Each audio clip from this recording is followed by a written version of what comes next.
এই যে বিল্ডিং গুলো দেখতে পাচ্ছেন এগুলো কিন্তু সব Banasree area, just walking distance মাত্র 2 মিনিটের দূরত্ব। এবং এখানে একটা মসজিদও দেখতে পাচ্ছেন, এই সোসাইটির ভিতরে একটা মসজিদ রয়েছে এবং এখান থেকে আপনি ঢাকা শহরে যে কোনো সময় যে কোনো দিকে মুভ করতে পারবেন। আমরা আজকে যে প্রজেক্টটা নিয়ে কথা বলবো এটার নাম হচ্ছে ইউনিটি হাইটস এবং 15.5 কাঠা ল্যান্ড এবং ঢাকা বনশ্রীর মতো একটা জায়গায় আপনি মাত্র 55 লক্ষ টাকা থেকে 60 লক্ষ টাকার মধ্যে একটা লাক্সারিয়াস সাইজের একটা অ্যাপার্টমেন্ট পাচ্ছেন। আপনি এখানে 3 বেড, ডাইনিং, ড্রয়িং, কিচেন, বারান্দা সবকিছু এখানে থাকতেছে, একটা পার্কিং সহ আপনি সম্পূর্ণ একটা অ্যাপার্টমেন্ট পেয়ে যাচ্ছেন।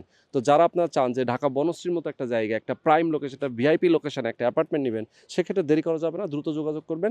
কিস্তিতে আপনি টাকা পরিশোধ করতে পারবেন। জমির মূল্যটা আগে পরিশোধ করে দিলে জমিটা আপনার নামে রেজিস্ট্রি করে দেওয়া হবে। বাকি যে টাকাটা লাগবে কনস্ট্রাকশনের, সেটা আপনি অল্প অল্প করে 3 বছরে পরিশোধ করতে পারবেন। এখানে যারা জড়িত আছেন, যারা উদ্যোক্তা হিসেবে আছেন, তারা বিভিন্ন পেশাজীবী, অর্থাৎ ডাক্তার, ইঞ্জিনিয়ার এবং অনেকে ব্যবসায়ী রয়েছেন, রিয়েল এস্টেটের ব্যবসায়ী রয়েছেন অনেকেই, এবং প্রশাসনেও অনেকে রয়েছেন। যারা আপনারা এরকম একটা সুন্দর একটা পরিবেশে নিজের সন্তানকে বসবাস করাতে চান, একটা ভালো একটা পরিবেশ তাকে দিতে চান এবং আপনি যদি ইনভেস্টও করে রাখতে চান, যে ভালো একটা প্রফিট আপনি এখান থেকে নিতে চান, সেক্ষেত্রে অবশ্যই স্ক্রিনে যে নাম্বার দেওয়া আছে এই নাম্বারে ফোন করে যোগাযোগ করবেন, সরাসরি এসে দেখবেন, কথা বলবেন। এরকম একটা সুন্দর লোকেশন আপনি আর কখনোই বনশ্রীর মতো একটা জায়গায় পাবেন না, এটা আমি গ্যারান্টি সহকারে আপনারা বলতে পারি। তো যারা নিতে চান অবশ্যই দ্রুত যোগাযোগ করে একটা শেয়ার বুকিং দিয়ে দেবেন।